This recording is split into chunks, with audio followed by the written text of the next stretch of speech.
लाहौर की 12 साला ज़ाहिवा नूर पाकिस्तान की यंगेस्ट एंटरप्रेन्योर जर्नलिस्ट बन चुकी हैं, जिन्होंने बच्चों के मसाइल और अचीवमेंट्स को उजागर करने के लिए जर्नलिज्म फॉर किड्स नामी यूट्यूब प्लेटफॉर्म की बुनियाद रखी है। एक सेफ प्लेटफॉर्म जहाँ पे बच्चे अपने मसाइल बताएं, उनका हल निकालें। और भी प्लेटफॉर्म होंगे लेकिन by the children for the children ऐसा पाकिस्तान में कोई नहीं है। उर्दू पॉइंट की वीडियोस देखने के लिए हमारा चैनल सब्सक्राइब कीजिए और बेल के आइकन पर क्लिक कीजिए ताकि आप हमारी तमाम आने वाली वीडियो से बाखबर रह सकें। अस्सलामुअलैकुम, आप देख रहे हैं उर्दू पॉइंट और मैं हूं आपकी मेज़बान रुवेज़ा राजपूत।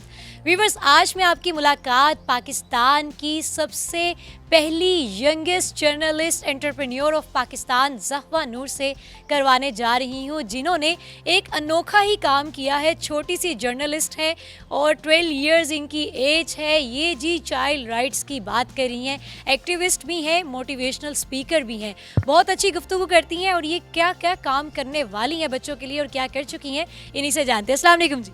वालेकुम अस्सलाम। इतना खूबसूरत नाम, सबसे पहले तो हमें मतलब बताएं कि ज़ाहिवा का मतलब क्या होता है। मेरा पूरा नाम है ज़ाहिवा नूर फ़ातिमा और इसका मतलब है हज़रत फ़ातिमा अलैहिस्सलाम की नूर की ब्यूटी। माशाल्लाह, क्या एज है आपकी, किस स्कूल से आप स्टडी कर रही मेरी एज 12 साल है और मैं बीकन हाउस न्यूलैंड्स लाहौर पे हूँ।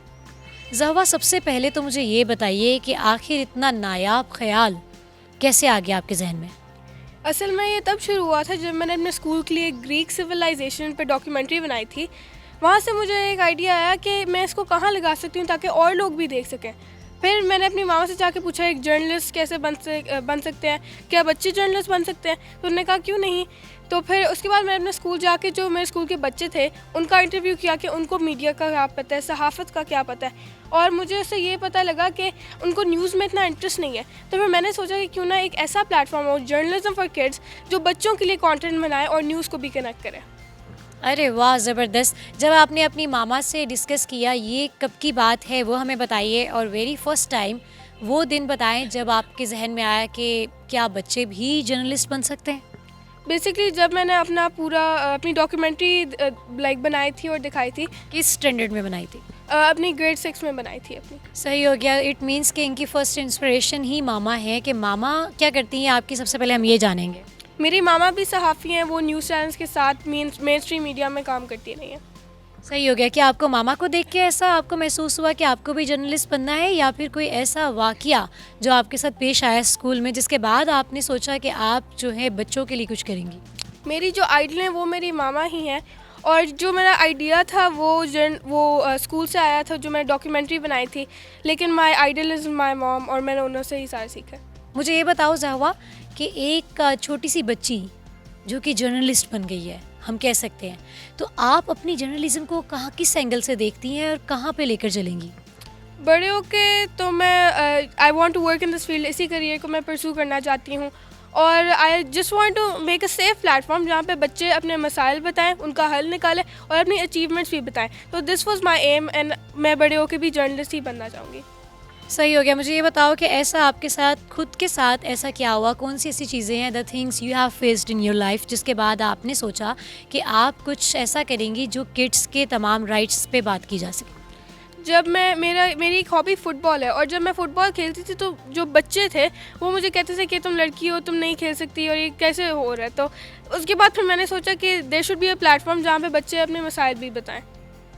क्या आपको लगता है कि इससे पहले ऐसा कोई प्लेटफॉर्म नहीं है जहाँ पर चाइल्ड राइट्स की बात होती है? और भी प्लेटफॉर्म होंगे लेकिन जो बच्चों का प्लेटफॉर्म है by the children for the children, ऐसा पाकिस्तान में कोई नहीं है। This is amazing, by the children for the children. अब मुझे ये बताएं कि आप जो काम करने जा रही हैं, क्या वो कोई एनजीओ बनाएंगी या कोई टीम क्रिएट करेंगी? क्या अभी आपकी टीम बन चुकी है, आप उसको लीड कर रही हैं, कितने मेंबर्स हैं, हमें थोड़ा डिटेल में बताएं। बेसिकली अभी ये सिर्फ मैं नहीं हूँ, लेकिन जो मेरे स्कूल के बच्चे हैं, उनके जो आगे कज़न्स हैं, ये सारे पार्टिसिपेट करना चाहते हैं। जो हमें आजकल ईमेल्स भी आ रही हैं छोटे छोटे बच्चों से कि वो भी इसके अंदर पार्टिसिपेट करना चाहते हैं, अपना कंटेंट हमें भेजना चाहते हैं। और क्योंकि obviously we are all children, तो हम ये अकेले नहीं कर सकते, इसलिए हमारे पास एक एडिटोरियल बोर्ड है सीनियर मीडिया प्रोफेशनल्स और जर्नलिस्ट का। अब ज़हवा मुझे ये बताओ कि आपने अपना पैगाम सब तक पहुंचाया कैसे है और अभी तक उसको कैसे पहुंचा रही हैं? कौन सा ऐसा प्लेटफॉर्म है जिसे आप इस्तेमाल कर रही हैं कि आपकी जो बात है वो तमाम लोगों तक पहुंच जाए? अभी तक हमारा यूट्यूब चैनल है, सोशल मीडिया अकाउंट्स हैं, इंस्टाग्राम, फेसबुक, ट्विटर, लिंक्डइन और ऐसे हमारे अकाउंट्स हैं टिकटॉक पर भी। और क्योंकि बच्चे जो हैं उनको विजुअल कंटेंट ज़्यादा अच्छा लगता है और उनका अटेंशन स्पैन भी बहुत छोटा होता है, तो इसलिए we focusing on video content right now. और जो हमारे मैसेजेस हैं हम वो यूट्यूब पे हम सारे प्लेटफॉर्म पे अपलोड करें और बच्चे इनको देख भी रहे हैं। कैसे बनाती हैं, कितना एक्टिव रहती हैं, स्टडीज़ के साथ इसको कैसे मैनेज करती हैं? क्योंकि मेरा जो स्कूल है वो डे बोर्डिंग स्कूल है और हमें इसलिए इतना होमवर्क नहीं मिलता, इसलिए हम we are focusing on the weekends. और मैं नहीं हूँ लेकिन जो बच्चे हैं वो भी हमें अपना कंटेंट भेज रहे हैं और हम बस ये इसको चलाते जा रहे हैं आगे। कौन सी ऐसी चीज़ें हैं किड्स की जो आपके जहन में है जिन पे आप काम करना चाहती हैं? क्योंकि आजकल सब कुछ ऑनलाइन होता है तो साइबर सिक्योरिटी बहुत इंपॉर्टेंट है। और क्योंकि ये प्लेटफॉर्म जो है जर्नलिज्म के ऊपर है तो हम उनको मीडिया एथिक्स भी सिखाएंगे, जर्नलिस्टिक वैल्यूज़ भी सिखाएंगे। और जो बच्चे अपनी डेली लाइफ में मसाइल जो उनके पास आते हैं तो हम उनको भी बताएंगे, जैसे कि बुलिंग हो जाती है क्योंकि स्कूल में बुलिंग बहुत मशहूर है और बुलिंग पे भी हम फोकस कर रहे हैं। ज़वा मुझे ये बताओ कि आपको वो जेंडर इशू तो नहीं होता है, ये तो नहीं करती हो कि जी ये लड़के हैं तो इनको ज़्यादा सपोर्ट नहीं करना है, या गर्ल्स को साइड पे देखती हो? दोनों के इश्यूज़ आपको बराबर सुनती हो? जी, फेमिनिज्म भी हमारे प्रोजेक्ट का पार्ट है और जेंडर इक्वालिटी भी, मतलब कि हर जेंडर को इक्वल टाइम मिलेगा एंड इक्वल रिस्पॉन्सिबिलिटी। मुझे ये बताओ कि आपको ज़्यादा किन की प्रॉब्लम्स सुनने को मिलती हैं, गर्ल्स की बॉयज़ की? क्योंकि जो बच्चे हैं नॉट रियली जेंडर स्पेसिफिक है नहीं, लेकिन जो स्कूल में बच्चे उनको कभी कभी एजुकेशन में प्रॉब्लम हो जाती है उनको, जैसे कि अगर बाइलिंगुअल लाइक लैंग्वेज बैरियर्स होते हैं, जो बाहर से आते हैं बच्चे तो उनको जो लैंग्वेज बैरियर्स होते हैं वो दूसरी लैंग्वेज को समझ नहीं सकते, तो ये ऐसे प्रॉब्लम्स, एजुकेशन में प्रॉब्लम्स, कोई सब्जेक्ट समझ नहीं आ रहा है तो ये प्रॉब्लम्स भी आते हैं। अच्छा, हमने सुना है कि आपको अवार्ड से भी नवाजा गया, वो भी हमारे व्यूवर्स को बताइए। बेसिकली एक NGO थी, मीडिया मैटर्स फॉर डेमोक्रेसी, उन्होंने पाकिस्तान से एंटरप्रेन्योरियल प्रोजेक्ट्स जर्नलिज्म के हवाले से इकट्ठे किए और फिर 170 एप्लीकेंट्स में से मैं 26 पार्टिसिपेंट्स में आ गई, टॉप 26 में। उधर से मैंने 4 दिन की ट्रेनिंग ली, मैंने अपना बिजनेस प्लान बनाया, फाइनेंशियल प्लान बनाया और ये अपने प्रोजेक्ट को और रिफाइन किया। उसके बाद फिर जब हमने अपने प्रोजेक्ट को पिच किया मैं उधर से टॉप 5 में आई। Well and good. अच्छा, मुझे ये बताओ कि आप जब स्कूल जाती हैं तो टीचर्स के रिएक्शंस कैसे होते हैं, और आपके साथ जो आपके क्लास फेलोज़ हैं कौन सपोर्ट करता है, कौन तनकीद करता है, वो सब हमें बताएं। मेरे जो दोस्त हैं वो मुझे बहुत हेल्प करते हैं। आजकल जब मैं न्यूज़ पे आती हूँ या कोई चैनल मुझे फीचर करता है तो वो उसकी पोस्ट बनाते हैं, स्टोरीज़ भी बनाते हैं, तो मेरे दोस्त भी मुझे बहुत सपोर्ट करते हैं। उसके ऊपर से जो हमारी टीचर्स हैं, जो हमारे स्कूल के हेड्स हैं, वो मेरे लिए बहुत खुश हैं, they are proud of me. और ये सारी उनकी सपोर्ट से हुआ है, मेरे मामा और मेरे वालिदैन की सपोर्ट से हुआ है, मेरी पूरी फैमिली की सपोर्ट से हुआ है। ज़हवा मुझे ये बताएं कि पसंदीदा जर्नलिस्ट कौन है आपके? जर्नलिस्ट तो जो सहाफ़ी मेरी मामा भी थी, वो भी she is my idol inspiration, I really like her. और मेरा main any journalist who gives the right information, जो आगे सही इन्फॉर्मेशन पहुंचाता है और अच्छाई के लिए काम करता है, वही मेरा फेवरेट जर्नलिस्ट होगा। Favourite singer? सिंगर तो एक बैंड है, कोरियन बैंड BTS, वो मेरे फेवरेट बैंड है और वो कोरिया में है, तो पाकिस्तान में अभी यही मेरा फेवरेट बैंड है। सोशल मीडिया पेजेस पे आप इतनी एक्टिव हैं, मुझे ये बताएं कोई एक ऐसी चीज़ जिसे आप फॉलो करती हैं बहुत ज़्यादा? एक जो अकाउंट्स और प्रोफाइल्स जो सोशल मीडिया पे होते हैं, जो आपको इन्फॉर्मेशन आपके पास इन्फॉर्मेशन पहुंचाते हैं, जो पूरी दुनिया की इन्फॉर्मेशन पहुंचाते हैं, तो वो उन अकाउंट्स को मैं फॉलो करती हूँ और वो बहुत इन्फॉर्मेटिव होते हैं।